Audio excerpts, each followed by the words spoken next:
Welcome, everyone. We're back every Thursday at 4, unless one of us is on vacation. Unless which in the case of was it last week or a couple weeks ago? Whatever week it was, we were both on vacay. We didn't even communicate about it prior. We're just so No. that's just what happens with But us. Essence is back with her perfect hoodie that we don't know. I She am, gets it honey. on My so first hoodie slinky. from Gap, which I told you guys how to. I gave you guys a little tutorial on the last one. One size up. Don't zip all the way. Just a little up, like this. Let it hang down. We zipped it up a little higher today because I'm not wearing a bra. I think you look gorgeous. FYI. Likewise. We have so much to talk about today. So much to cover. I feel like I prayed for news because I was like, what are we going to talk about the next time we get together? And I feel like now I'm overwhelmed. Like there's just a lot of things. First of all, RIP to my girl Hayden Panettiere. Yes. The Black community is hurting right now. What is her relationship to the Black I don't know. community? Like, are you on the Black side of TikTok? Like, do you ever stumble over there? I feel like you would get served every once in a while for some reason. I do get served, but I'm not clued into the Hayden Panettiere. I didn't know, like, collectively that we all felt this way about Hayden Panettiere. Like, I came on this video last night and it was like, you know how like we do like the flyers, like it was like the flyer and it was like the OJs playing in the background, Stairway to Heaven, and I was like, I see like a commemorative a commemorative flyer was made and being like, we lost a good one. No, it's like they're doing like a balloon, you know how we do like the balloon thing, like they're doing one in Houston. I'm like, what? I don't know. Oh, like a live event where it's like Black people commemorating Hayden Panettiere and doing like a live memorial for her. Yes. It's a real thing. I don't know what like her impact. I've always felt drawn to her. I didn't know that. I thought this was maybe a singular feeling, but I guess now we're all finding out we all felt the same way. Honey, we're down bad. We're a little upset. I was like, oh my God, now I'm in the car listening to the damn OJs. This is ridiculous. I'm like, I gotta start my day. I'm on my period. It's raining. It's heartbreaking. I mean, there's been a lot of heartbreaking news lately, which I wrote about on Tuesday, and just a lot of scandal. Maybe we should start somewhere not super heavy. Let's start with something not super heavy. Let's start with what's going on in your neck of the woods in affiliate. With Shop My. And Shop My. Breaking news. So, Ben Edelman published some breaking news today about Shop My and is alleging that Shop My is also claiming sales that it didn't drive. So literally it was like a copy and paste headline of like the Bloomberg headline about FIA. Mm-hmm. Ben Edelman publishes a near identical headline about Shop My. And it's very different than what FIA has been alleged to be doing. Has been alleged to be doing. Ben Edelman alleges that Shop My, because a lot of the brands on its network are connected to Shop My through other platforms like Impact and AWin and CJ, Ben Edelman is alleging that when a creator makes a sale through Shop My, even if the last touch attribution was an article in People magazine and People is an AWin client and the commission should actually go to AWin, that Shop My doesn't stand down, and Shop My basically tells its brands that if they see any double commission in the back end to both Shop My and AWin, don't pay AWin for that People mention or that last touch attribution. You should pay us only, and you should pay the full commission to us. So it's different because this actually favors creators. It puts more money in creators' pockets. It also limits the number of commissions that a brand has to pay. But he's alleging that this isn't a standard practice or a kosher practice and has some recommendations for what Shop My can do to resolve the issue. I think this just speaks to how fucking messy all things affiliate are. and Shop My is trying to prove ROI on that monthly subscription. So I'm kind of neutral on this. I'm curious what you think, but it hasn't picked up. Like, no one has really picked up this report yet. Yeah, I think, I mean, with what limited information I have about affiliate and understanding that I'm kind of just starting to understand affiliate a little bit more. Even given that, I don't see how this is something that people will really care about. I I don't think people are going to care. Specifically because I think it's more so harming brands than Yeah. creators. What I got from his reporting was that by the way that they have it set up, essentially brands could be paying double commissions out to, say, Impact and Shop My, which he's very brand friendly in his reporting. He's like, brands they're constantly complaining about marketing costs, and rightfully so. And now they're paying double commission because Shop My is inserting itself and saying, hey, to the brand, like, if you see double commission, just like pay us instead. And I guess, yeah, I mean, I'm kind of with him. Like, who does Shop My think they are to be doing this? To But be but, playing but their that's the thing. It's like I think Shop My is that bitch. I feel but but I guess he kind of like says this in his reporting. He's or he kind of hints at it. It's like, are they that girl? Because it's yeah, you have the numbers that are like convincing creators that you work that well, because like of course the creator is going to be like, wow, I'm getting paid a lot from Shopify. The brand's going to be like, wow, Shopify is like, we can attribute them to a lot of our affiliates. Like, And Awin's like, hey, what about me? And Impact is like, what about the commission that we're driving for you? yeah, and Shop My essentially is saying in two brands, like, hey, by the way, like that other affiliate, like, just forget about them, just don't pay them.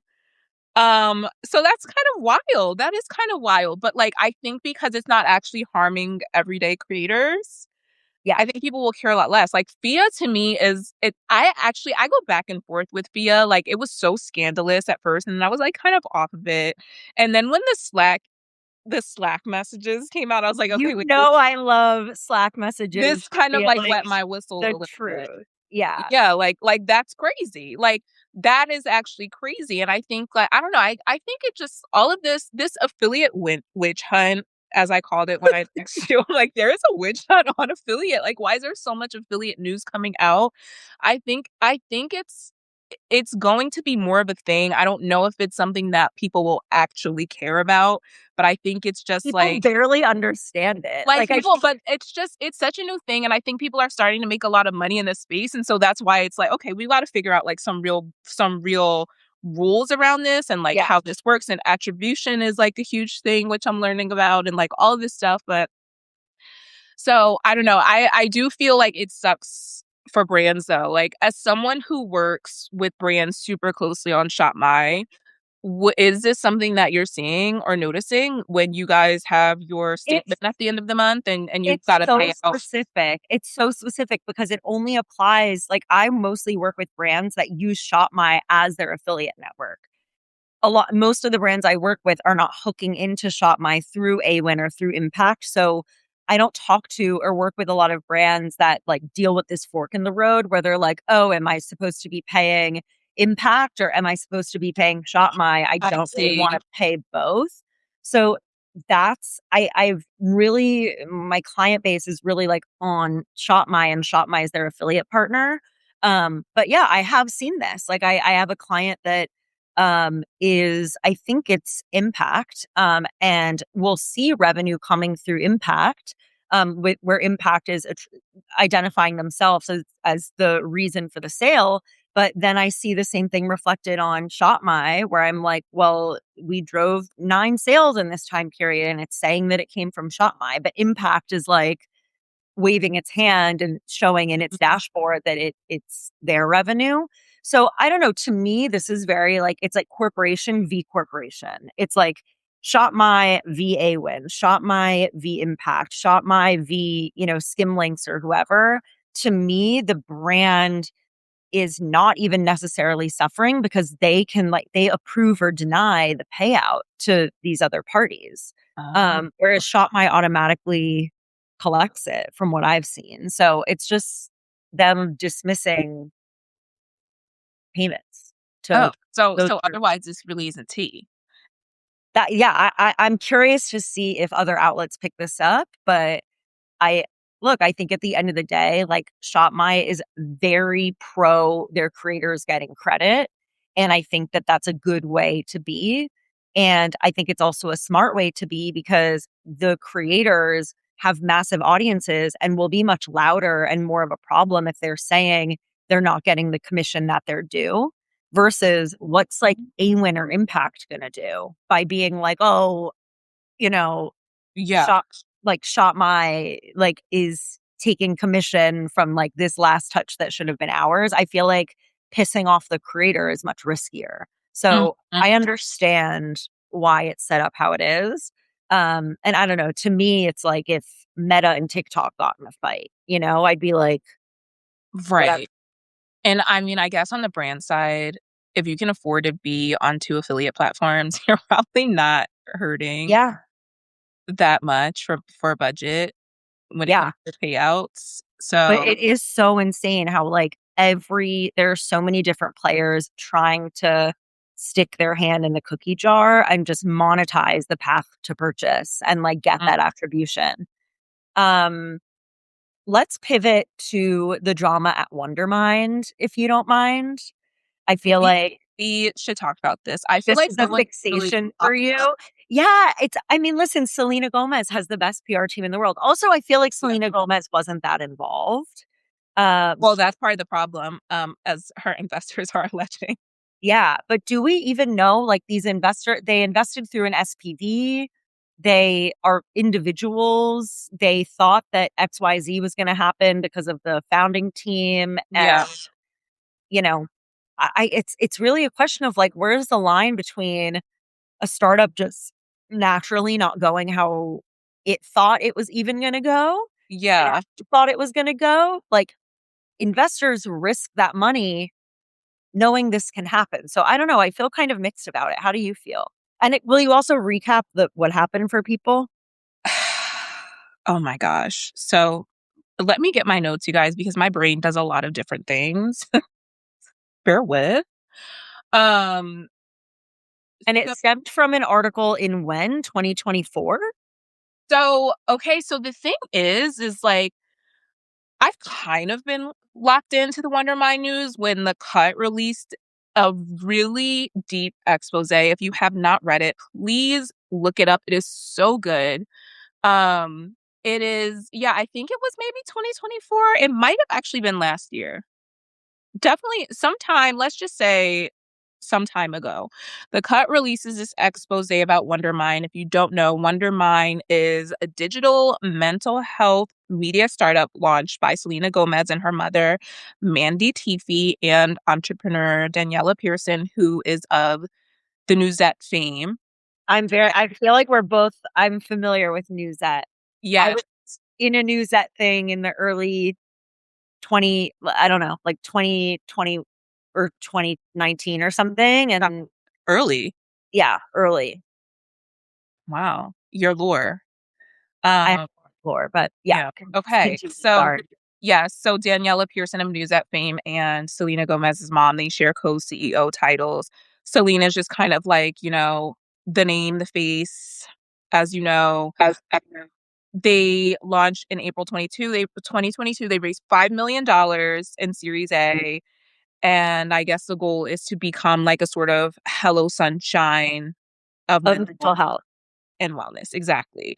So their investors are now suing Selena, her mom, and Daniela for securities fraud, common law fraud, and breach of contract. They are claiming that the founders knew the company was struggling for 3 years and they didn't tell them when they pressed for more information and updates. It would be like, wait, hold on. When they press for information and updates, what am I like? What is the like line that I'm looking for? They couldn't get it. They couldn't get an update for the life of them. So the complaint says that they misrepresented how things were actually going. They invested $1 million. I guess this branch of investors invested $1 million, which I'm like, it's so crazy, all of this, because it's really not a lot of money at the end of the day. But I guess just the principle that they're pissed about, because they're like, we invested thinking that Selena would show up. She didn't show up. What the hell is going on? But why Selena, did you invest thinking Selena was going to show like up? she and Like, she already has Rare at this point, which also has its own mental health initiative, by the way. Um, like, my question about all of this is like, what was this? Like, what was this Mandy's idea? Was this Daniela's idea? I Was this feel Selena? like, Like, what was the kernel of inspiration and motivation to do this in I the think, first honestly, place? this is honestly what I think based off of what I gathered from this cut article. Selena and her mom have a lot of tension. Okay, it is like documented. I think publicly through this article, when she fired her mom as her manager, I feel like she was like, "Let me give her something to do to keep her like off my back and out of the way. I'm gonna give her this company. I'll just like help her get it set up, do what needs to be done, get another CEO that actually knows what they're doing, that has the background, and then I'm just gonna like be out of their hair." I really think that that was the plan. It was like a pet project to I keep her think mom it was a pet confused. project. I think it was a pet project that is now gone awry because the mom has severe mental health issues of her own. Um, and according to the reports from the cut, this is actually crazy. I think this is crazier than the investor suing them because it's like it's only for $1 million. Like that's not really tea to Yeah. me. Like if it was 100 million, I'd be like, okay, I'm Yeah. like, no, no, no. You guys. I urge you. I implore you to read this article from the It cut. was one of the wildest things I've ever The read. wildest. As someone that had a mentally ill parent, uh, my dad, not my mom, my heart broke for what Selena has had to go through and experience with her mother. Yeah. Yeah, I can only imagine. Honestly, it's kind of heartbreaking reading it. This woman is not equipped to be leading a company whatsoever. Um, Employees would report things like frantic messages on a on a fall evening at 11:30. She texts staff claiming an intruder was in the office, saying things like, "I'm fucking shaking," and that they weren't going anywhere. The police Oh come, yeah, the alleged intruder incident. That was yeah. they find nothing. Um, Staffers describe her as essentially living in the office without showering or changing or going home, despite living in is it Woodland Hills? I forget where she lived. Somewhere. She had a home somewhere, close by with her preteen daughter, Right. um, Selena's sister and husband. But I guess she would be staying at the office and ordering takeout. And they said the office was just crazy. She would order these packages, not just like $500 from Amazon, $40,000 from Neiman Marcus hauls. There are drug and alcohol implications. Apparently, Mandy would have um, nurses come in with the IVs, which is like, okay, it's LA. So she would have one nurse come in and I guess like do a little vitamin drip, and then she'd have another nurse come in with missing teeth, which the cut found it very important to detail this nurse with missing teeth, which was the one that would administer her Benadryl. And so she would come out kind of woozy and like have all these different like ideas for projects for her production company, and just really could not stay on Such track a with the business. disorienting experience. I do think it speaks to, and I think you and I have experienced this, like I experienced it with my company, you experienced it with your company. It is so not for the faint of heart to build a business. And I really do think whether you're really young, like the Delve founders, which we've talked about, or you're, the FIA founders, or you're any of these other founders that have gotten into hot water, it's like the process of building a business, regardless of your age or your experience. Obviously, Mandy's like a mom. She's older. She's, in theory, wiser than some of these other younger founders.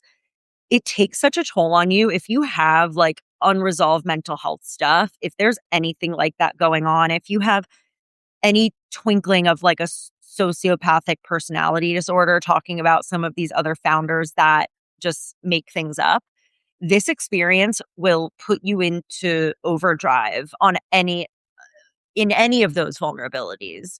So it's just an Yeah. experience you need to be in a certain place to do and to execute. Um, and so I mean, I have empathy for any founder and then the things that it exacerbates because you kind of don't know going in how stressful this is going to be. I mean, I certainly didn't, and I can think of so many times when my business affected my mental health. I didn't do therapy for years until after I had started a business. Same. And I am like what you would consider to be a sane, mentally well balanced person Yeah. for the most part. So I can only imagine if I'm somebody with a history of mental health disorders, what something like that would do to me. And with the added pressure of having investors Yeah. and people pressing you for updates and not really having a clear plan for your business. Like it's actually crazy. And then it trickles down to your employees. I guess some of the employees are alleging like this actually exacerbated our own mental health issues. Now Oh, of I have course. more anxiety. Like it's just crazy. It's such a shame because I actually think the business was doing okay at one point, and yeah, now it's kind of like, I don't know what will come of it, what will I happen. don't know. Produce some decent things, like the Selena, My Mind in Me, when she did that doc, like, that was Yeah. I didn't realize. Yeah. I think it'll be interesting to see what happens. I think it's another case study on where is the line between lying to investors or withholding if like they're taking like a withholding of information as lying, right? Like Yeah, I'm sure that there's some stuff that if we opened the case file, maybe they misstated and actually misreported on how things were going. But it seems like even the lack of updates is something that the investors are claiming was fraudulent. they are. So I don't know. I just find it this line is so thin of what is fraud versus what is like this just went belly up. Like one of the founders had a severe mental health crisis. The celebrity founder started investing more in her other company. I don't know enough about Daniela Pearson to say what I think happened there, but I think Well, it's a she's very got her own allegations with the Newsette, apparently. yes, I followed that when that came out, but I don't know. I don't enjoy like the FIA stuff and the affiliate stuff I like digging into because it's my world. But this, like the Daniela Pearson Newsette stuff, I'm like, I don't know. I feel icky, like I'm going to like, under the hood. so what? You inflated your subscriber count. Well, that's the other thing is like, this is everyone. It's like literally do not even get me started. It's like, okay. And I mean, like, we talk about this stuff, you and I. Like, I'm neutral to fraud, you know, like however we define it. I am neutral to these things. Like, I feel like I'm quite fascinated because to me it kind of just boils down to identity. It's like some people take identity seeking a little further than yeah, others. Some people might inflate their numbers. Some people, might actually raise money on misleading information. Some people just might, put on a nicer pair of shoes and pretend they have more than they do. yeah, I don't know. It's it's broad, but I'm like, there's something like levels to that. this. I'm like, you try to walk the walk a little bit. Like, I'm And not yeah, and like not to gender it, but like men, no, literally my yeah, next it's like it's a like fake it till you make it gender. I just But we love men. you I might be love on your men. own with that one. No. I like reluctant. I'm like, I like my fiance and I love my brother. And those are good ones. But I like my brother. And maybe a few select. others within reason, but that's neither here nor there. But yes, but they lie. They lie Yeah. all the time, and it's okay. And it's like it's expected. Like this is not tea to me again. Like she inflated her subscriber numbers, whatever, allegedly Allegedly. what came of it. Um, but yeah, but now she's involved in this, even though she like quit as CEO, and I guess they've got like two team members left. I don't know what will come of Wondermine. We'll see. Uh, We'll see. we It was we an get interesting effort on Selena's part to your point, give her mom an alleged pet project. Note to self, don't get investors for your mom's pet I project. think she should have just given her the money. Well, that too. Like It was, now she's embroiled, yeah, embroiled. and now Should we she's talk embroiled. about a bigger fabulist who fabulized way more? I mean, the Jason Arday situation is mind blowing. It's It mind is blowing. cray. Um, I feel like I should use it. Had used a better word because it's actually really serious. I was not really privy to the whole Jason Arday saga until really after his death. Like it wasn't really a part of my timeline or media diet, but I'm up to speed now, and I think that there's so much to unpack with it. It kind of goes into like our whole conversation just now about like identity and fraud and Yeah. like who gets to claim what and whatever. But like for people that may not be up to speed, how would you describe Yeah. what has taken place? Yeah. So Jason Arday was, of his time of appointment, the youngest ever professor to get hired by Cambridge. And he claimed that he was autistic, that he was nonverbal for the first decade or so of his Yeah, like I life. would say 11 years.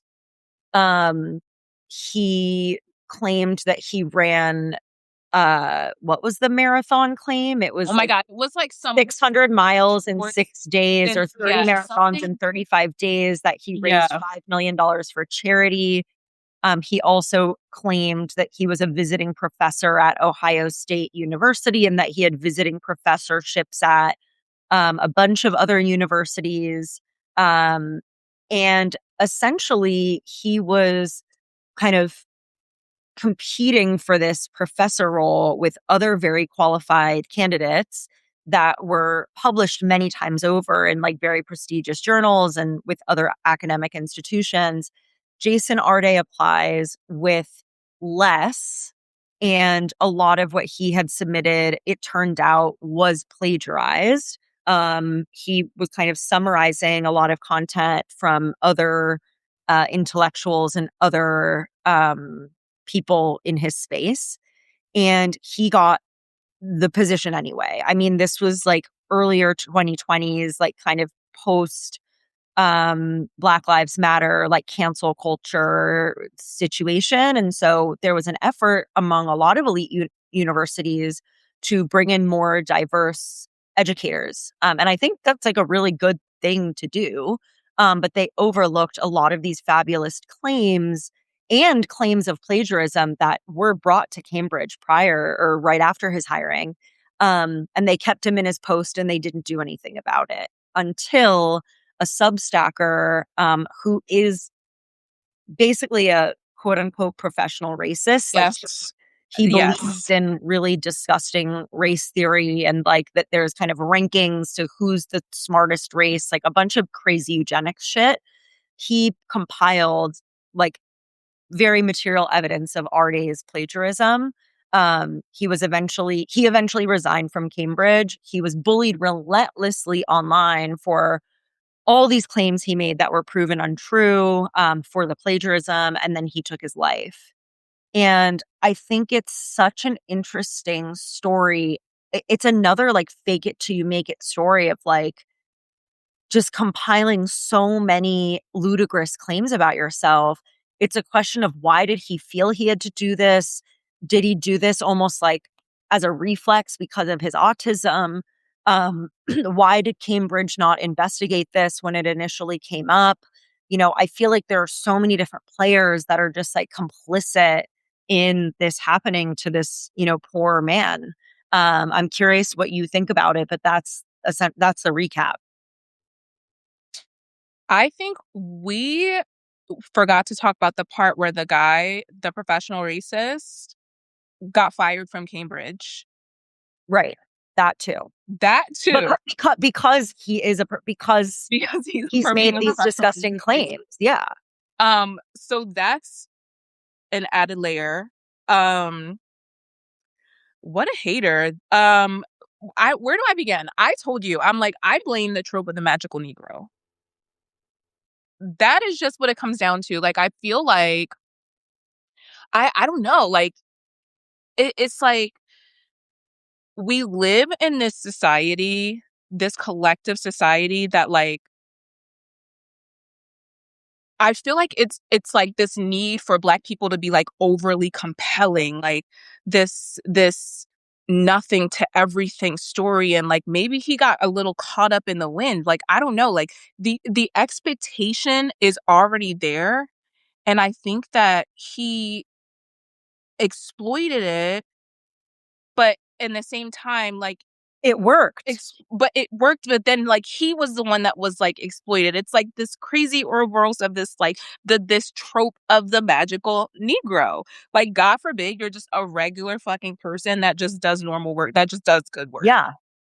Like God forbid. And even in like the recaps of what happened in the timeline, it's so hard for me to get news, or at least like this was my experience as somebody who like wasn't really super familiar with it. I'm like, where's the nuance in any of this? Like I found maybe one article that I felt like was nuanced. Yeah. I Like, found a good article about it too that I sourced on Tuesday, and it was written by a Black journalist. and I was about to say, I feel like he was Black. Yeah.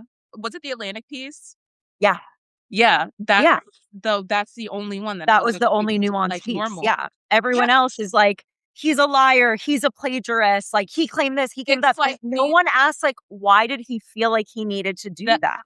that's what I'm saying, and it's like I feel like that's how it is so much when it comes to Black visionaries, Black founders, Black intellectuals, and the like it's like these extreme polarities, like as we talked about before we hopped on, and like in my beef with BOF, because and how I felt like they did that to me when I shut Well, my why don't business you down. It's like explain what happened to you? I've actually never told this story really publicly, but I'll tell it because there's only 26 of you here. Hey, Devin. Devin knows the story because she's my girl. It is the same theme, though. But it is the same theme. It Yeah. is the same theme. Like when I was shutting my business down, I was approached by Business of Fashion or Business of Beauty, technically. Um, and I was put in contact with them by way of Glossier because I did the Glossier grant program, and they were rebooting the program, and they were like making it bigger and better than ever. And it actually feels so good to tell the story because I felt so like I didn't talk about it for so long, but it actually feels really good to be able to reclaim this. But yeah, like I was put in contact with this reporter from BOF by way of Glossier. I wasn't aware that they were working on their own story about what the Glossier grant program would look like for the next batch of Black founders. Like it was sort of just this white savior shit. Like it was totally, it was giving white savior. Okay. I was approached like, hey, we just heard the news. We're gutted that you're closed down. And I'm like, why? I'm like the happiest I've ever fucking been. I'm so glad to get Well, this off my that's the back. other. So I found the article like right after we were texting about it, and I was like, this isn't even what happened. It and everybody, okay, so make a long story short, okay, I sit down with this reporter, a Black reporter, which I feel like was very intentional on Glossier's behalf. And I was sort of told it was just going to be, I'm just looking to get your experiences of like what your journey was like and why you shut down, and we're just going to have a normal chit chat. It was a normal chit chat, okay.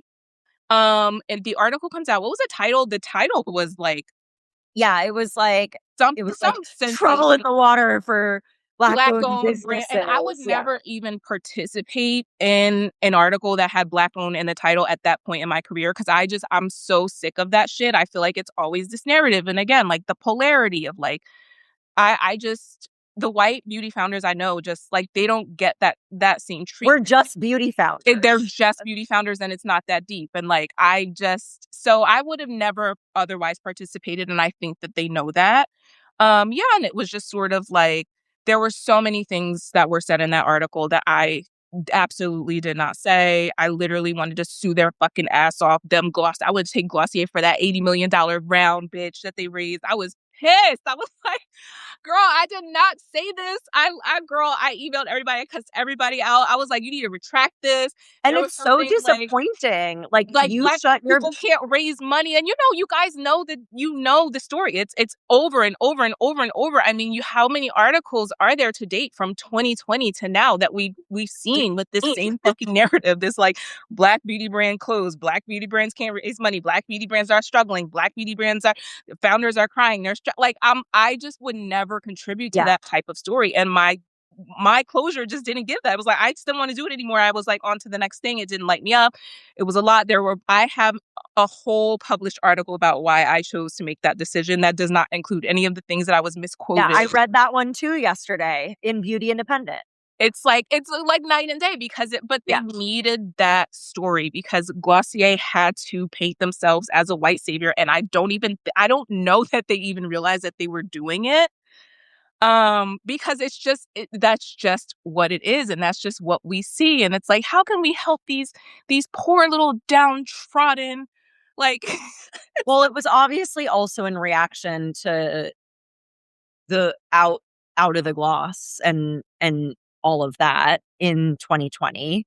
Um, yes, I think it's the connection in the stories is there's it's a constant expectation that Black people are going to fit a certain narrative and then they're put on that path and then they somehow end up shot in the foot or undermined. yes, 1,000%, 1,000 fucking %. And I feel like it always comes back to that. And I feel like sometimes you realize you're caught up in it, and you might even feel the urge to participate a little bit.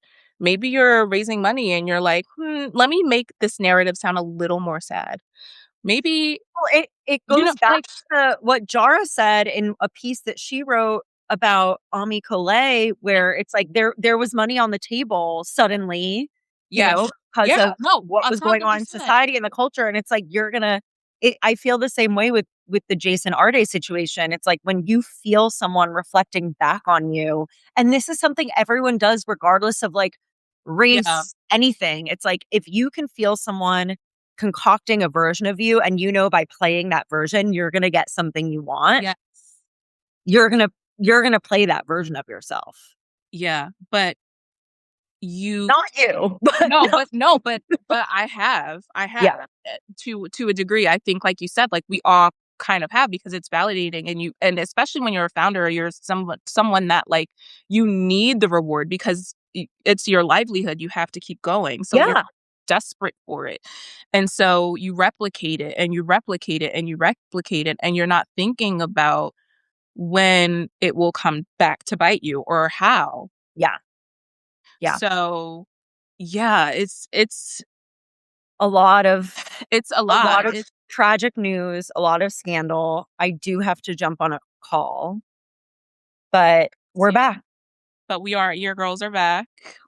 Meet us next Thursday for whatever goes down. I'm sure there'll be See something. you. And if you want us to cover anything, maybe we should have a new system. It's like, Oh yeah, message us if you want us to cover anything. And have a good rest of the week, everybody, and a good weekend and end of summer. yes. So we'll see you guys soon. Bye, everyone.